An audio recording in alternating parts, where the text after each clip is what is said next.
অনেক মাছ ধরেছি। সব মাছ আমার শাড়ির আঁচলে বেঁধে রেখেছি। চলো এবার বাড়ি যাই। বুড়িমা টের পেলে লাঠি নিয়ে তেড়ে আসবে। হ্যাঁ, হ্যাঁ, বুড়িমা এই ভর সন্ধ্যাবেলায় এদিকে আসবে না। আমার পায়ের নিচে আর একটা মাছ পড়েছে। এইটা শেষ, আর ধরতে হবে না। চলো বাড়ি যাই।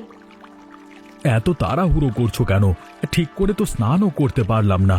চলো চলো, এই ঝোপের ভেতর যাই, ওইখানে অনেক মাছ পাওয়া যাবে। ও বাবা গো, আমি ওইখানে যাব না। ঝোপের ভেতরে সাপ থাকে, আমি আবার খুব সাপের ভয় পাই।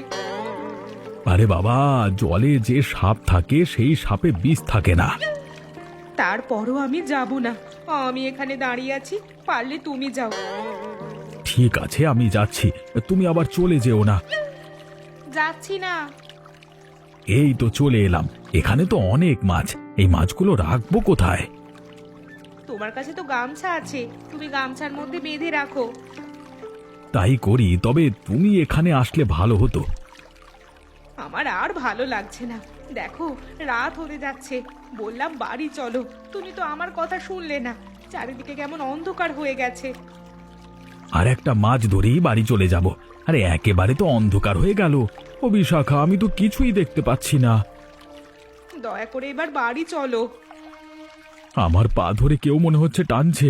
এই এই, কে এলো এখানে? আমাকে ছাড় ছাড় বলছি। পুকুরে আমরা ছাড়া কেউ তো নেই, তাহলে তোমার পা ধরে কে টানছে? বললাম, বারবার বললাম বাড়ি চলো, আমার কথা তো কানেই নিলে না। আমাকে বাঁচাও, এই গভীর জলে আমাকে টেনে নিয়ে গেল, বাঁচাও। হে সৃষ্টিকর্তা, এখন আমি কি করব?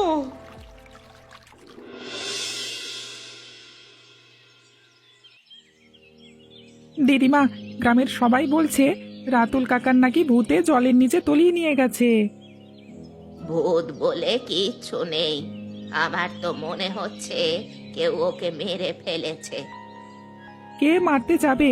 ওই সময় রাতুল কাকা আর বিশাখা কাকি ছাড়া পুকুরে কেউ ছিল না। তাহলে কে মারতে যাবে? কি জানি বাপু, আমাদের দোষ না দিলেই হলো। আমাদের দোষ দিতে যাবে কেন? আমরা কি ওই সময় পুকুর পাড়ে ছিলাম নাকি? আমার পুকুরে কেউ নামলেই তো আমি চেঁচামেচি করি, তাই অনেকে মনে করতে পারে। দিদিমা, দেখো কেউ একজন আসছে মনে হয়। আমি তো ওনাকে চিনতে পারছি না। কে তুমি বাবা?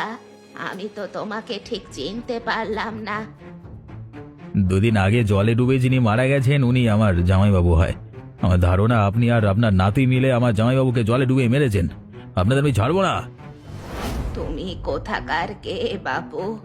আমরা তোমার জামাই বাবুকে জলে ডুবিয়ে মারছি, তার প্রমাণ দিতে পারবে?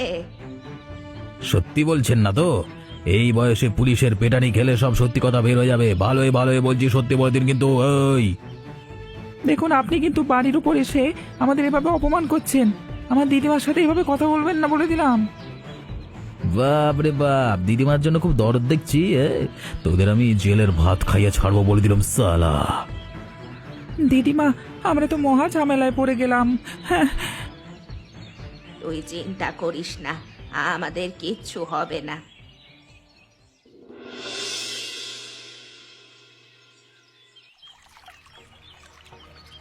কে কোথায় আছো?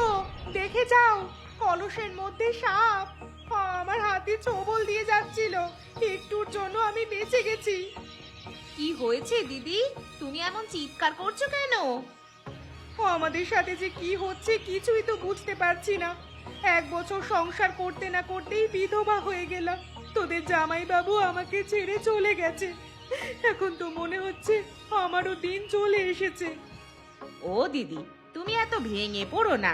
তোমার ভাই আর আমি তো আছি, তোমার কোনো কষ্ট আমরা দিব না। তোরা আর কতদিনই বা এখানে থাকবি?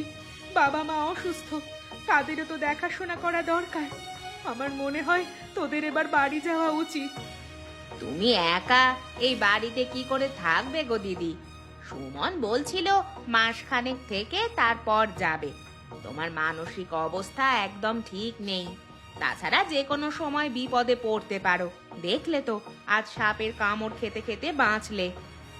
সাপটা মারতে হবে, আমি কলসের মধ্যে ঢাকনা দিয়ে আটকে রেখেছি।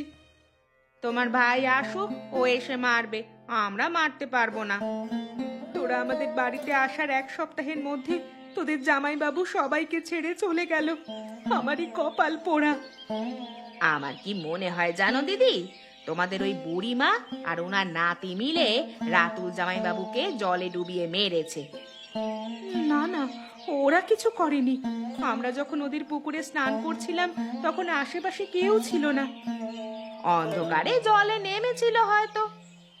থাক না, এই বিষয় নিয়ে আমার এখন আর আলোচনা করতে ভালো লাগছে না। ঠিক আছে বাবা, আমি আর কিছু বলবো না।